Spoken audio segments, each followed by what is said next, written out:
Hello, I am King Mac, and I'd like to thank you all for watching this feature presentation on YouTube. Be sure to enjoy a hot fresh cheeseburger with some french fries and a nice soft drink. Thank you for watching, and now here is our feature presentation of TTBurger game reviews on YouTube.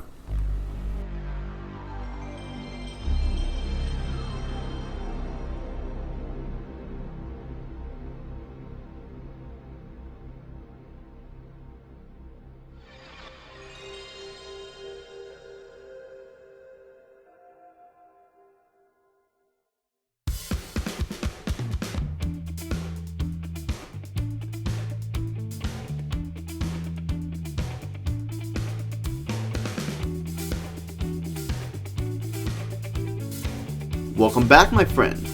You're watching TTBurger game reviews here on YouTube, episode 176 of my Outlaw Series review.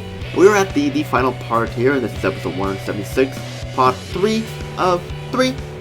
Final part? 3 parts? Yep. We took a look at golfing for the first part, and you're probably wondering what sport are we going to talk about next in the final part of the Outlaw Series review. Well, before we get started here, first off, I want to give a shout out to Free Green HD and SubZeroMNX for King Mac. Keep up the good work, you guys are awesome.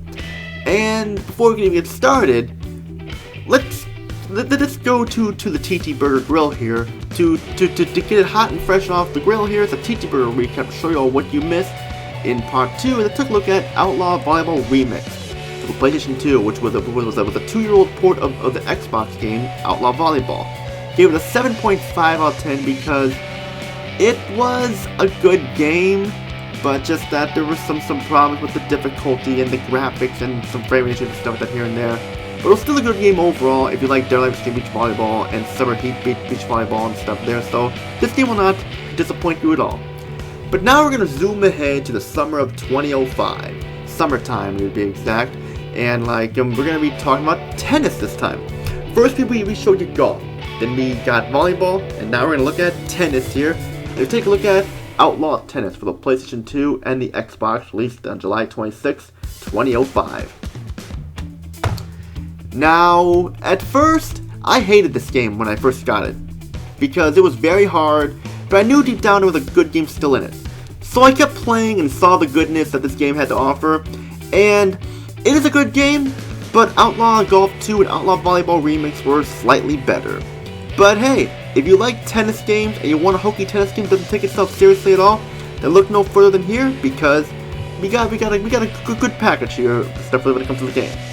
No story once again, just win the Outlaw Tour to unlock characters, backgrounds, and equipment and more. Once again, we're playing as the stripper character called Summer once again, and now we get into the game here. You can see the presentation here. The graphics for Outlaw Tennis are good, but not the best graphics though. At the time, the graphics were starting to show its age, and it was starting to show that improvements were to be made.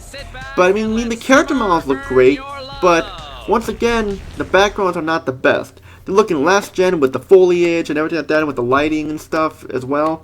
There's also some frame rate issues here, but not many, but still. But just saying the graphics could have been better is what I'm trying to say there. The sound, I gotta say, is once again excellent sound. Great voice acting, especially from Summer once again. The commentary this time is done by actor Stephen Colbert that does a great job commentating, although some of his lines may be a little bit weak, but still. Great job with the commentary.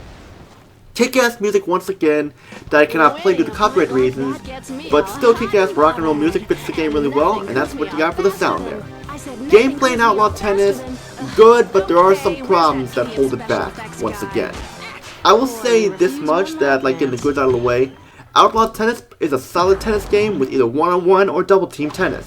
I mainly played one-on-one for the added challenge and has challenge for the most part here. And you can also get turbo when your power meter is at 75% or more. And when you're all juiced up with turbo, you can hit that ball so hard and fast, your opponent will not have a chance at all. You can also get into fights with your opponents once again, this time by mashing all the face buttons simultaneously, which can get a little monotonous there doing that there. The environments you play in are cool, even though there's not a lot of details, but the environments are cool where you can play tennis in the bathhouse, White House, Antarctica, or you just regular tennis courts, or you can play in Wimbledon, or you can play in ruins, or you can play in a slaughterhouse, or hell, you can even play in hell itself, or to this apocalyptic city where everything's on fire and everything like that. And of course, you got the weather effects too and stuff. Very cool, like a cool ass cheeseburger you get from a fancy schmancy bistro diner that doesn't take itself seriously. Just have a burger, enjoy. You have a bunch of mini games once again to hold you over, mainly because of getting the high score and stuff. But like they're mini games. They're just what you're gonna expect there. Don't get me wrong, this is a fun game. Better than what I thought it was when I first got it in 2005, definitely. But now the negatives, and there are some big ones here. The opponent AI in Outlaw Tennis is very unbalanced and brutal. Newcomers will have a very tough time in this game at first, and it is harder than it should be. I mean, you can lead with 40 love, and out of nowhere, your opponent will just whoop your ass without blinking an eye.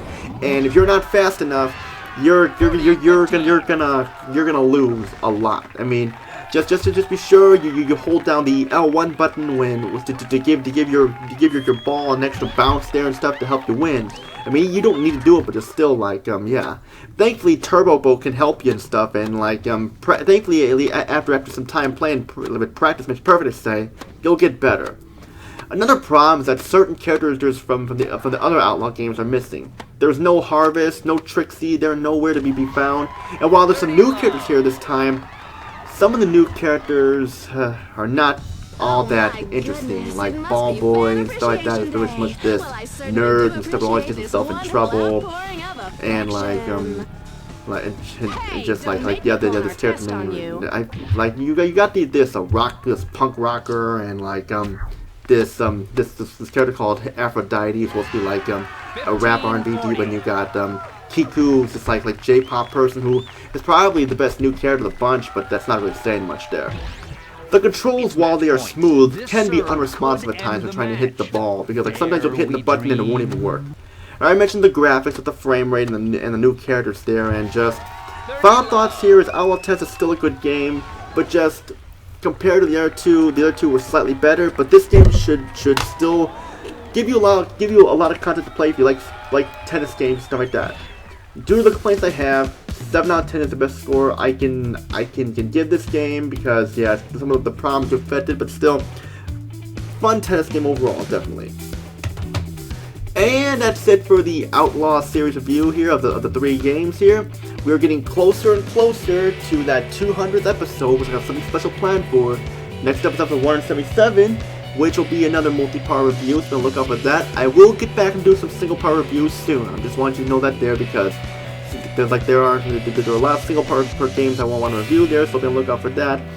And that's pretty much all I gotta say there. If you like what you see, hit the subscribe, hit the like button, comment down below, join my Discord group, TTBurger Gamers United, and join my Facebook group, TTBurger Gamers Group, and my Facebook page, TTBurger8, if you want updates on the channel to see what's going to be happening and coming up. Which all I gotta say is Tony, peace now, have a great day, see you all in episode 177.